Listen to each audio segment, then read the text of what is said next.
Vous en avez marre des tirages en 3 cartes basés uniquement sur le passé, le présent et le futur, vous êtes au bon endroit.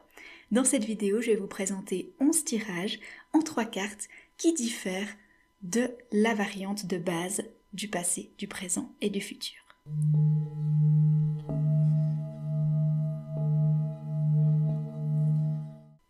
Pour le premier tirage, je vous propose de nous parler ici des expériences.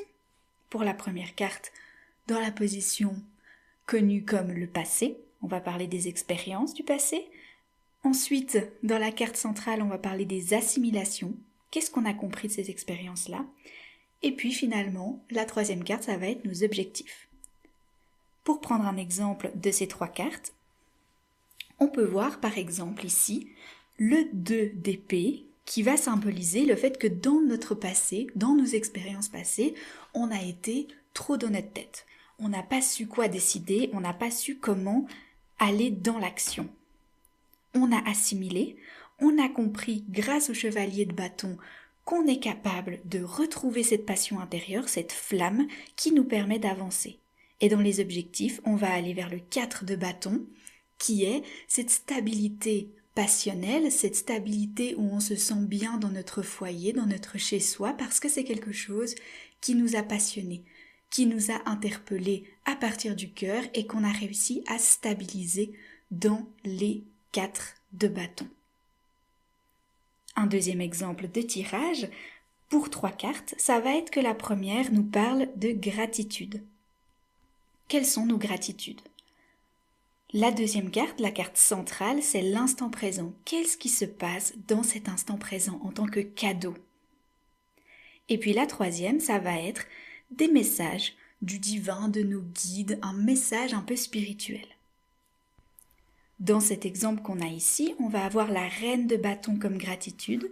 Ça peut être des gratitudes sur des passions qui nous animent, ça peut être des gratitudes sur une sexualité affirmée, positive, alignée avec nos valeurs. Dans l'instant présent, dans les cadeaux, ça va être la possibilité d'offrir et de recevoir, la possibilité d'avoir pu avoir un partage enrichissant avec quelqu'un. Ça peut être matériel, d'offrir un cadeau à quelqu'un et qu'on est gratifiant et reconnaissant d'avoir pu faire ce partage-là, ou d'avoir reçu quelque chose soi-même. Et dans le message divin ici, avec le valet d'épée, on va pouvoir être dans la réception de nouvelles possibilités, peut-être un nouvel apprentissage, peut-être un signe qu'on a reçu, peut-être une synchronicité, un oiseau, un animal, un élément de la nature ou quelque chose qu'on a reçu comme signal ou un apprentissage, une possibilité d'aller vivre des expériences nouvelles. Le troisième tirage en 3 cartes. Pour la première carte, on va parler des apprentissages. Qu'est-ce qu'on a appris? Dans la carte centrale, on va parler des émotions. Qu'est-ce qui est en train de se passer en nous au niveau émotionnel? Et puis, la troisième carte, ça va nous parler de la paix intérieure, de comment atteindre cette paix. Pour l'exemple de tirage, la première carte va nous parler de la force. On a appris à retrouver une force intérieure, à savoir qu'est-ce qui nous passionne, qu'est-ce qui nous donne envie d'aller de l'avant. Au centre, on va avoir les émotions de l'empereur. Donc l'empereur, parfois, il peut avoir des difficultés à se connecter à ses émotions parce qu'il a une carapace.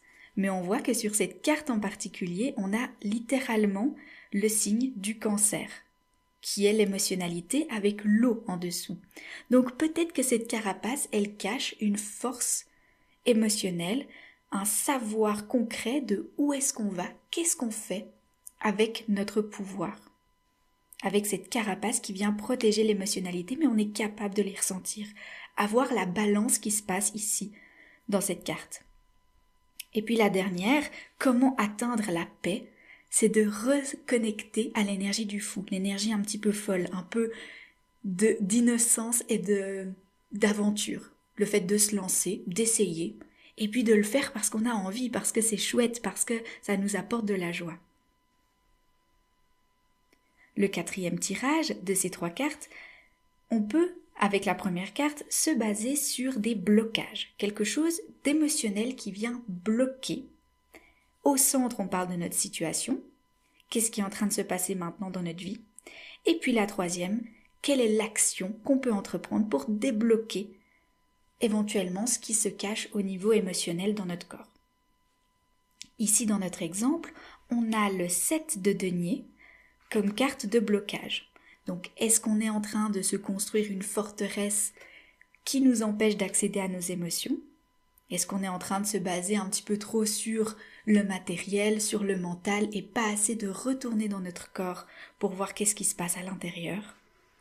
Notre situation centrale, on a l'empereur, encore une fois, comme la carte d'avant, visiblement, il y a une espèce de volonté de montrer une façade sûre de lui en position, avec cette espèce de structure et cette... comment on pourrait dire ça? Une sorte de carapace, mais aussi de facette, une sorte de masque qu'on met dans la société pour paraître d'une certaine manière sûr de soi, bien dans ses positions, que tout se passe bien et qu'on s'empêche d'être vulnérable finalement. Et puis la dernière carte ici, l'action, comment est-ce qu'on peut débloquer cette situation? On a le 3 de coupe. Et le 3 de coupe, ça va justement être le fait d'accepter chacune de nos émotions, de célébrer même les émotions plus difficiles parce que ça fait partie de la vie, ça fait partie de nos possibilités dans cette existence-là et la richesse de nous en tant qu'êtres humains qui ressentons plein de choses différentes. Passons maintenant à la 5e possibilité des 3 cartes. On aura l'inconscient, le conscient et le subconscient. Avec l'inconscient, ici, on a le 4 de denier. L'inconscient, ça peut être qu'est-ce qu'on ne voit pas de nous. Alors le 4 de denier, ça peut être le fait d'être très concentré sur des économies d'argent, de vouloir garder des choses pour soi et de ne pas oser dépenser, partager, se libérer de cette matérialité. Donc est-ce qu'il y a quelque chose dans notre inconscient qui nous empêche de donner, de se libérer de ce matériel? Au niveau du conscient, on a la force, le fait qu'on est conscient de la force qu'on a.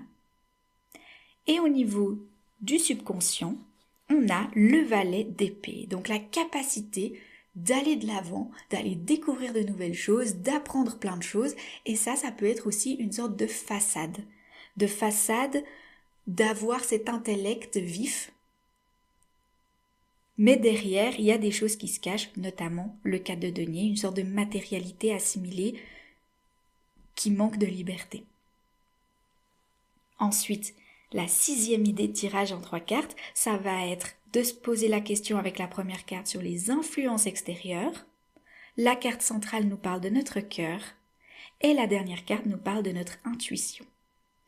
Dans un exemple qu'on a ici, on peut retrouver le 6 de coupe dans l'influence extérieure. Donc peut-être que dans les influences extérieures, les personnes qui sont autour de nous et les énergies environnantes, on a beaucoup de cadeaux.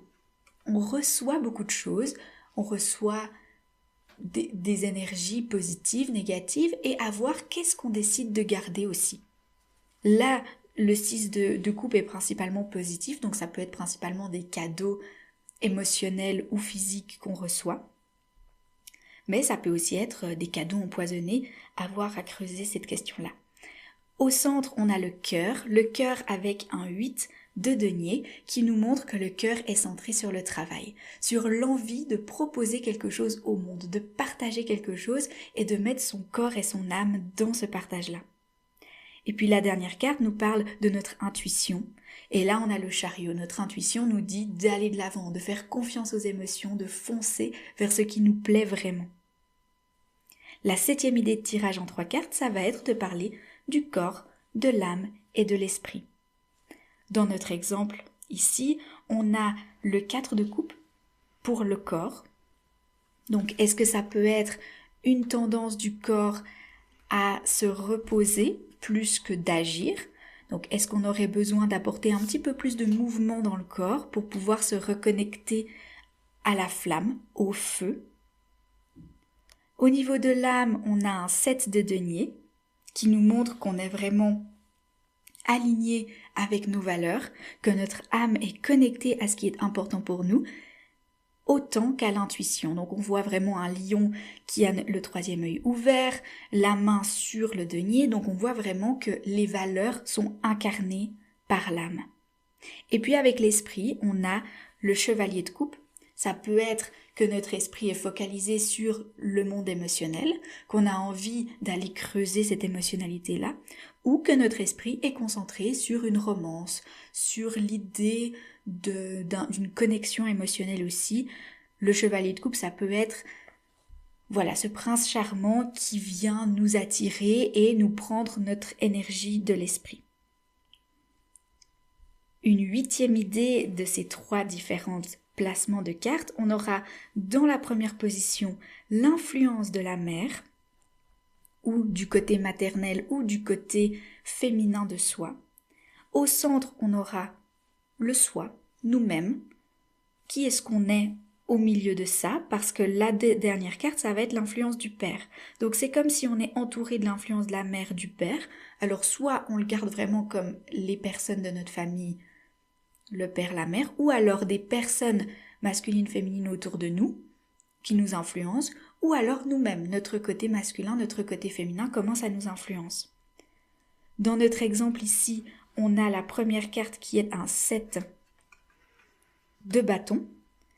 Le 7 de bâton qui peut montrer cette idée de vouloir se battre, d'avoir la force nécessaire pour combattre les personnes qui nous apportent pas forcément du bien, combattre notre propre intériorité. On a vraiment une force de combat et d'indépendance, une volonté de croire en soi et d'aller de l'avant. Le soi au centre a la justice. La justice, ça peut être cette envie de faire la bonne chose, d'incarner ce qui nous paraît pour nous juste, mais aussi de trouver cet équilibre entre l'un côté gauche et côté droite, de vouloir trouver cette harmonie centrale. Et puis la dernière carte, l'influence du père ou du masculin, ça va être ici dans cet exemple magicien, le magicien, la volonté de créer, d'offrir quelque chose de nouveau au monde et d'incarner des valeurs dans du concret, avec plein d'outils. Ça peut être aussi une personne qui va nous aider. En cas de souci, il aura les bons outils, il pourra nous aider. La 9e possibilité qui se combine de plusieurs manières, ça va être de proposer des éléments pour chaque carte. Donc par exemple, on peut avoir la terre, le feu et l'eau en parlant de notre ancrage, notre passion et nos émotions, mais ça peut varier. On peut parler de nos pensées, de nos émotions et de nos passions. Mais pour cet exemple-là, je vais prendre l'ancrage, la passion et les émotions. Si on reprend cette idée-là, on aura pour l'ancrage le hiérophante, donc on est ancré dans l'instant présent pour pouvoir partager les messages du divin, offrir quelque chose au monde, mais pour ça, il faut avoir les pieds ancrés sur terre. Donc avoir, si on est un petit peu trop connecté spirituellement, qu'il faut se rancrer dans la terre, dans le corps. Mais grâce à cet ancrage, on peut partager des messages au monde. Au centre, on aura le feu, la passion avec le magicien, l'envie de créer quelque chose, l'envie d'apporter notre petite touche à la réalité, et puis la possibilité aussi d'avoir plein d'outils autour de soi pour créer notre monde. Et au niveau émotionnel, on a la lune. Donc là, c'est plutôt littéral, mais on a un gros sujet. Donc là, déjà, on a les 3 arcanes majeures, mais ça va être aussi des grosses thématiques au niveau de la lune, d'aller creuser dans l'inconscient, peut-être aller voir dans nos rêves, aller voir qu'est-ce qui se cache dans ces ressentis émotionnels. Et puis la 11e proposition, ça va être d'aller chercher le moi idéal dans la première possibilité, nos ressources au centre, et puis un conseil du tarot pour y arriver. Ici, dans l'exemple, on a le moi idéal comme étant le jugement. Donc, est-ce que ça parle littéralement du fait de se juger soi-même ? Ça peut être intéressant de se demander, est-ce qu'on se juge soi-même comme étant pas notre soi idéal et du coup ça nous bloque, ou est-ce que notre soi idéal c'est l'incarnation de ce jugement, du fait d'aller recevoir les messages du divin, prendre un chemin qui nous est propre, de ne pas suivre le commun des chemins, le commun des mortels, mais d'aller vraiment dans notre propre perspective de vie, d'aller au-delà de ce qu'on est imposé à faire dans notre société parce qu'on a cet appel intérieur. Nos ressources, ça va être des ressources matérielles, mais aussi spirituelles, avec l'image vraiment de cette transformation avec le crâne qui nous invite à aller vraiment dans l'accueil de tout ce qu'on a vécu par le passé et qui nous amène cette richesse intérieure, cette richesse matérielle, d'avoir des ressources peut-être matérielles pour y arriver, et puis aussi cette richesse de transformation. Et puis la dernière, le conseil pour y parvenir, là on a un hiérophante, donc ça peut être le fait d'avoir vraiment cette connexion avec des personnes autour de nous qui peuvent nous aider, des sortes de guides, mais aussi la nature, la spiritualité, le divin qui peut nous aider à trouver le bon chemin. Donc on peut aller demander à des guides physiques, des personnes qui peuvent nous aider, des guides dans notre apprentissage, ou alors dans le domaine spirituel, d'être accompagné. Voilà, c'est tout pour ces tirages en 3 cartes. Ça donne des possibilités de développer le fameux passé, présent, futur en ayant toujours 3 cartes, mais avec des variétés différentes. Beau tirage et à bientôt.